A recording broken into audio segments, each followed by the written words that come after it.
Golpe estratégico de Rusia y Corea del Norte. En contra la hegemonía occidental. El desempaquetado de los silos de información. Del Foro Económico Oriental. En Vladivostok.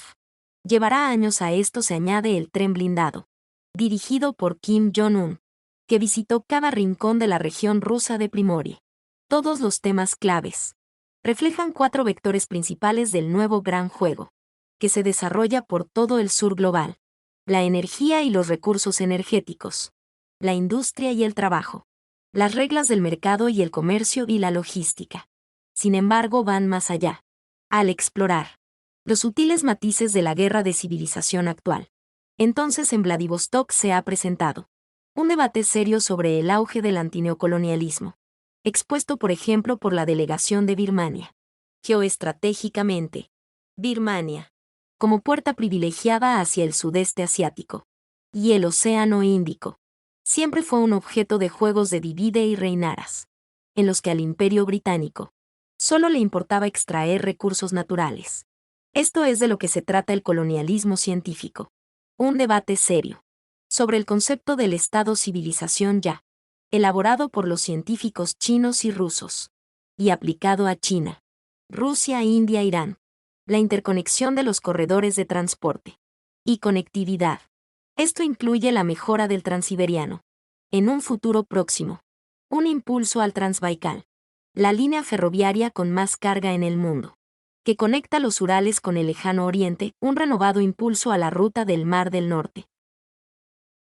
En agosto, 2 petroleros rusos navegaron desde la ciudad rusa de Murmansk a través del Ártico hasta China por primera vez, demorando 10 días menos que a través de la ruta por el Canal de Suez, y la llegada de la ruta Chennai-Vladivostok, que se conectará al corredor internacional de transporte norte-sur, INTS/CITIENES, el sistema de pago común de Yurache. Se discutió en detalle en una de las plataformas clave, Gran Yurache, los impulsos para la formación de un sistema monetario y financiero internacional alternativo. El inmenso desafío de establecer una nueva moneda de liquidación de pagos contra monedas tóxicas, instrumentalizadas en una implacable guerra híbrida. En otra plataforma, han abordado el tema de la probabilidad de celebrar una cumbre conjunta de los BRICS y la Unión Económica Euroasiática en 2024. Todos a bordo del tren de Kim.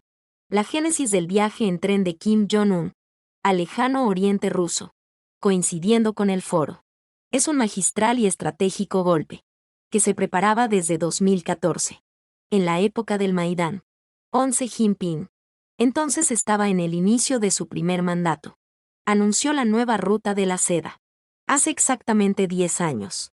Primero en Astana, Kazajistán y luego en Yakarta, Indonesia. Se suponía que la República Popular Democrática de Corea (RPDC) no iba a integrarse en este vasto proyecto paneuroasiático, que pronto se convertiría en el concepto global de la política exterior china. La República Popular Democrática de Corea estaba entonces en una racha contra el hegemón, bajo Obama y Pekín. No era más que un espectador preocupado. Moscú, por supuesto, siempre estuvo centrado en la paz, en la península coreana, sobre todo porque sus prioridades geopolíticas en 2014 eran Donbass y Siria/Irán. Lo último que Moscú podía permitirse era una guerra en Asia-Pacífico.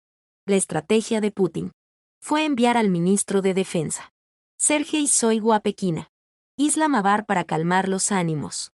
En aquel momento, Pakistán estaba ayudando a Pyongyang a militarizar su arsenal nuclear.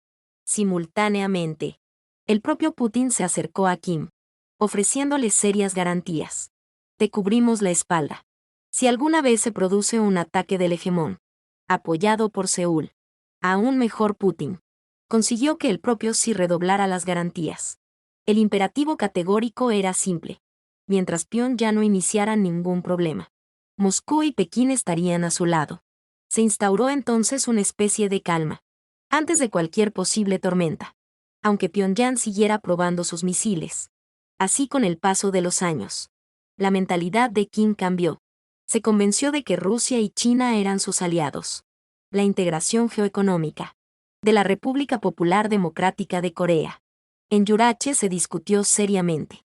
En ediciones del Foro Económico Oriental de Vladivostok, antes de la pandemia del COVID. Esto incluía la tentadora posibilidad de un ferrocarril transcoreano que uniera el norte y el sur, con Lejano Oriente, Siberia y el resto de Audacia. Así que Kim empezó a ver una imagen de la Gran Yurache, y cómo Pyongyang podría empezar a beneficiarse económicamente de una asociación más estrecha con la Unión Económica Euroasiática UE, la Organización de Cooperación de Shanghái OCS, y la Iniciativa de la Franja y la Ruta. Y así es como funciona la diplomacia estratégica. Inviertes durante una década y luego todas las piezas encajan cuando un tren blindado sigue moviéndose por la región rusa de Primorie. Desde la perspectiva de un triángulo: Rusia, China, República Popular Democrática de Corea. No es de extrañar que el occidente colectivo haya quedado reducido a la condición de niños pequeños, llorones en un arenero. El enclenque eje Estados Unidos, Japón, Corea del Sur, de la hegemonía, para contrarrestar, simultáneamente, a China y a la República Popular Democrática de Corea. Es una broma comparado con el flamante papel de la República Popular Democrática de Corea, como una especie de distrito militar de Asia-Pacífico, adyacente a su vecino inmediato, el lejano oriente ruso. Habrá integración militar, por supuesto, en defensa antimisiles, radares, puertos, aeródromos. Pero el vector clave en el camino será la integración geoeconómica. A partir de ahora las sanciones carecen de sentido. Nadie en 2014 veía cómo se desarrollaba todo esto, excepto un analista muy agudo, que acuñó el precioso concepto de doble hélice para definir la asociación estratégica integral Rusia-China, todavía en evolución en aquel momento. La doble hélice explica perfectamente la simbiosis geoestratégica de amplio espectro entre dos estados, civilizaciones que son antiguos imperios, pero que desde mediados de la década anterior decidieron voluntariamente acelerar su impulso mutuo para liderar a la mayoría global en el camino hacia la multipolaridad, el camino hacia el policentrismo. Finalmente, todo lo anterior se ha unido en la última plataforma, en Vladivostok, que para japoneses y coreanos es conocido informalmente como la capital europea de Asia. En el corazón de Asia-Pacífico, el debate se centró sobre una alternativa global al dominio occidental. Occidente, por cierto, fue absolutamente invisible en el foro. La portavoz del Ministerio de Asuntos Exteriores, María Zaharova, lo resumió todo. Las recientes cumbres del G20 y los raids habían preparado el terreno para el extraordinario discurso del presidente Putin. En la sesión plenaria de Vladivostok, Zaharova aludió a una fantástica paciencia estratégica. Eso se aplica toda la política de pivote hacia Asia y de impulso al desarrollo del lejano oriente, iniciada en 2012, y que ahora implica un giro completo de la economía rusa hacia la geoeconomía, enfocada en Asia-Pacífico, pero al mismo tiempo, también se aplica a la integración de la República Popular Democrática de Corea en el tren de alta velocidad geoeconómico euroasiático. Zaharova subrayó que Rusia nunca ha apoyado el aislamiento, siempre ha abogado por la asociación. Algo que el foro de Vladivostok mostró gráficamente a decenas de delegaciones del sur global, y ahora en las condiciones de una lucha sucia, ilegal y sin reglas. Un grave enfrentamiento. La posición rusa sigue siendo fácilmente reconocible para la mayoría global. No aceptar la dictadura.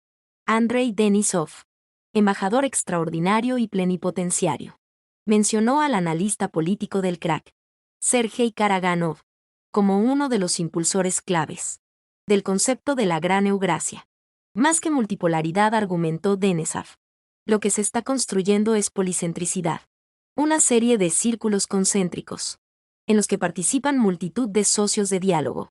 La exministra austriaca de Asuntos Exteriores, Karen Knights, dirige ahora un nuevo centro analítico en San Petersburgo, Georgia, como europea que acabó condenada al ostracismo por sus propios compañeros. bajo la toxicidad flagrante de la cultura, de la cancelación. Subrayó cómo la libertad y el Estado de Derecho han desaparecido. En Europa, Neissil se refirió a la batalla de Actión como el paso clave del poder del Mediterráneo oriental al occidental.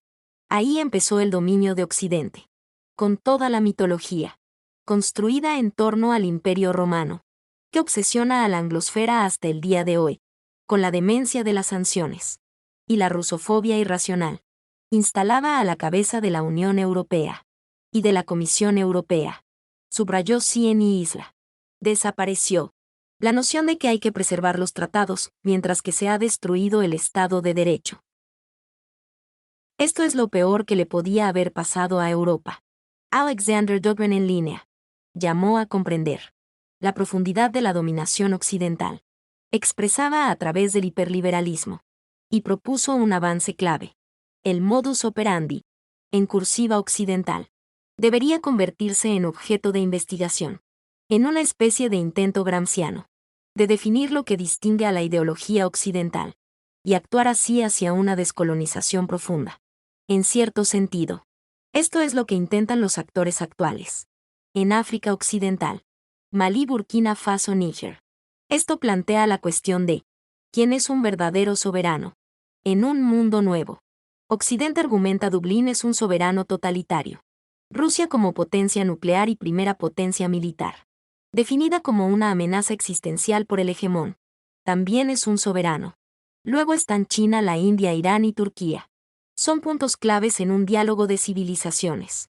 En realidad lo que propuso el expresidente iraní Khatami, a finales de la década de 1990, y lo que luego descartó el hegemón. Dugin señaló que China se ha alejado mucho en la construcción de un Estado civilizacional. Rusia, Irán e India no se quedan atrás. Estos serán los actores esenciales que dirigirán al mundo.